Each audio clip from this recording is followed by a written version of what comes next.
Well, hello there. This is Vichas Chess Noob, learning and having fun with chess. I've just come back from a week-long conference in Perth, in Australia. So for those of you who don't know Australia very well, Perth is basically the capital city of Western Australia, basically across the continent from Sydney. About a 5-hour flight. Now I had a professional conference, a medical research conference, and I really love attending those because I get to meet some of my peers and friends from my profession. And I always bring along a physical chess set along with me. Usually a silicone board with some slightly smaller than tournament pieces, because often I can get some games in with some of my friends at the tournament. And indeed, I got to play with my mate, ProfessorJ. So we both started at my university, at our medical school, as academics, roughly at the same time, about 15 years ago or so. And previously we used to play some chess after a business meeting, after lunch. Haven't played him for a little while. A couple of years ago, he was definitely better than me. So rated, I think on chess.com, rapid about 1300, 1400. Now he knew, of course, that I had recently published my new book, Become a Chess Assassin, that I play in sort of an aggressive romantic style. You should do it too, get the book. And so in the couple of games that we played, just some casual games, he was trying to not play into theory. So he knew that I like playing e4, e5 lines. And so let's have a look at the first game. So I played a game of white, a game of black. In game one, I had white. And after e4, he decided to play the French defense, e6. Now, last night, we just had the first match between Ding Liren and Gukesh for the World Chess Championship. And of course, Ding played the French defense. Potentially quite a good defense, particularly at the beginner intermediate level.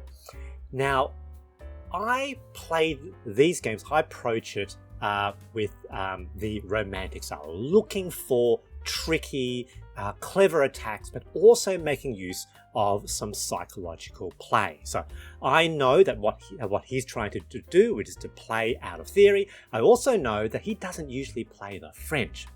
So for a beginner intermediate player, they probably know the main line of the French, but probably not the tricky sideline. So I will usually play c4, the Steiner variation. And here, their best move is in fact to, play into the Steiner with d5, but they opted not to do that. They decided to play the knight. I was pretty sure this was a mistake, and it is a mistake because in this position, I can immediately play e5 with that pressure on that knight. And pretty much that knight has to return undeveloped to g8. And if they tried not to do that, if they tried to keep the knight on the board, then we just keep chasing it with pawns, and effectively we get a big center winning tempo on black's knight. Now in this game, I decided not to play e5 first, but decided to, given that I was fairly sure that they hadn't played their d-pawn, that they weren't going to, and so I played knight c3 first. So sometimes it can be better to play a little bit of development before an aggressive attack, especially if you think you can get away with it. So this is a bit of a calculated risk. That's part of the romantic style. Now my mate really normally likes playing the Ruy Lopez, and so this is a very Ruy Lopez-ish bishop. That's fine. And now here we go. e5, what are they going to do with the knight? Now first they decide to exchange, so captures. This is okay for me because notice after this capture, yes, I've got doubled c-pawns, but I now have have been able to activate my queen with the semi-open d-file and also that dark square diagonal for my bishop. And given I'm going to try to attack probably black's king side, this is also very nice as well. Now, in this position, knight has to go back, and he found it. He's a reasonably good player. I now decide to play the other knight. Stockfish identifies that I can actually immediately attack now with a giraffish attack type move, which is queen to g4, immediately pressuring the g7 pawn, especially given that they've lost that dark square diagonal. I didn't quite like the look of that straight up, but that would have been actually a very, very good move. Here, I decided to play that first. They try to put this tension on my e5 pawn with f6. Now, it's interesting, the chess.com analytic engine only calls this an inaccuracy, but I think this is basically a strategic mistake, quite a serious mistake, because whenever you move your f pawn in the beginning like this, seriously weaken that light square diagonal to the king.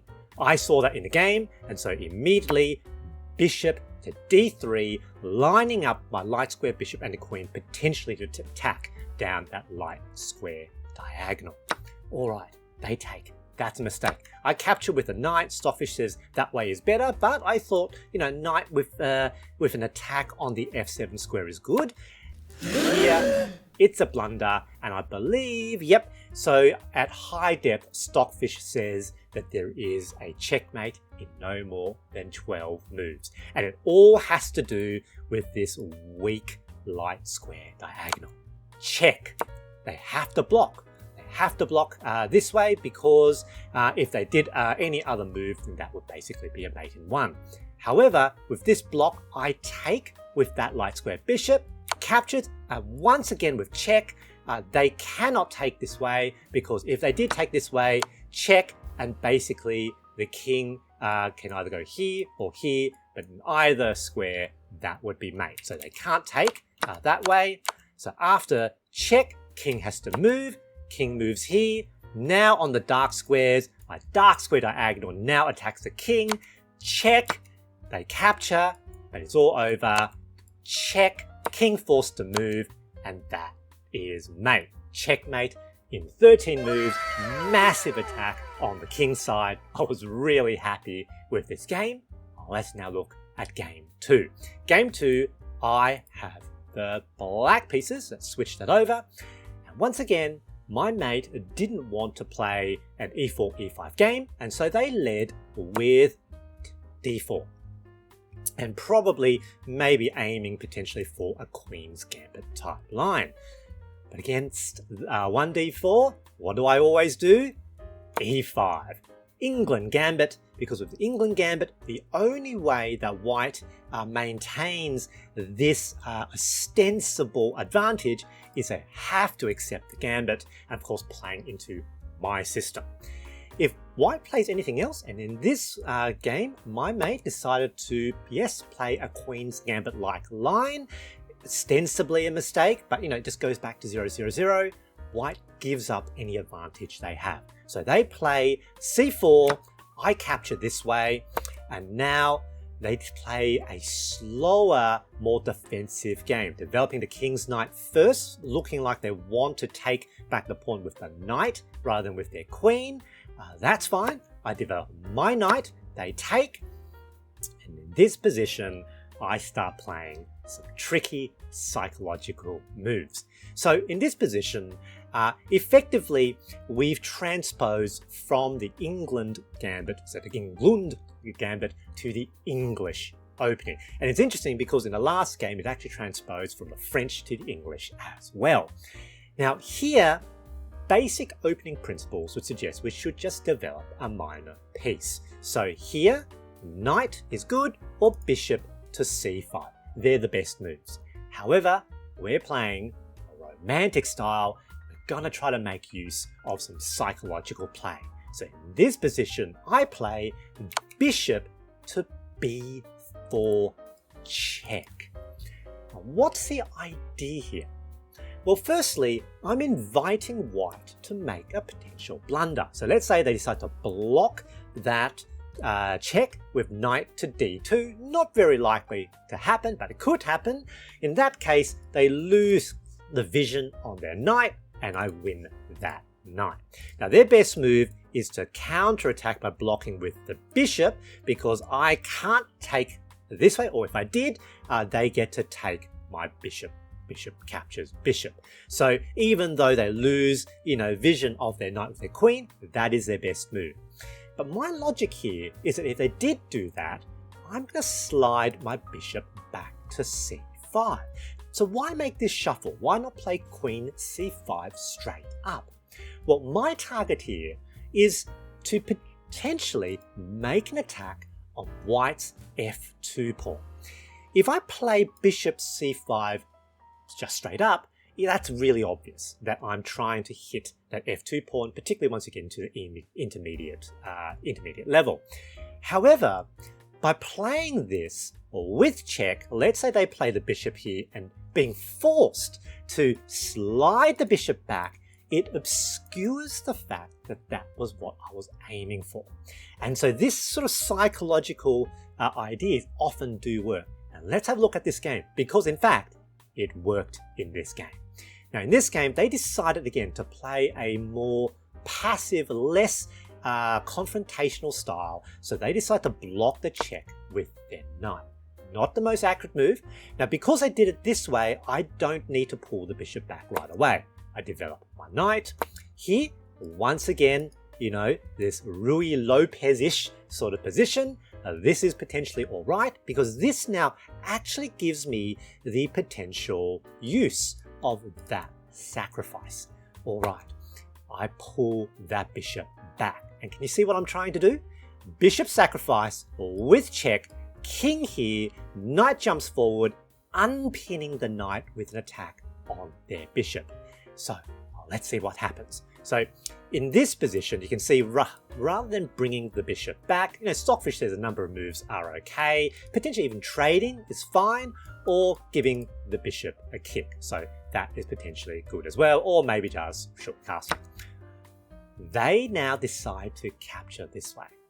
So aggressive move, they make their attack. It makes sense in a certain in a particular viewpoint, because if I take this way, somewhat awkward doubled c pawns, or worse, if I take this way, they can do queen captures queen. I lose the right to castle, and then if they took this further with check, captures here, it looks really bad for black, doesn't it? Even though it's still pretty equal according to the engine. Double c pawns, very awkward isolated double f pawns, not good looking for black. So this is what I think my mate was thinking of when they made that capture.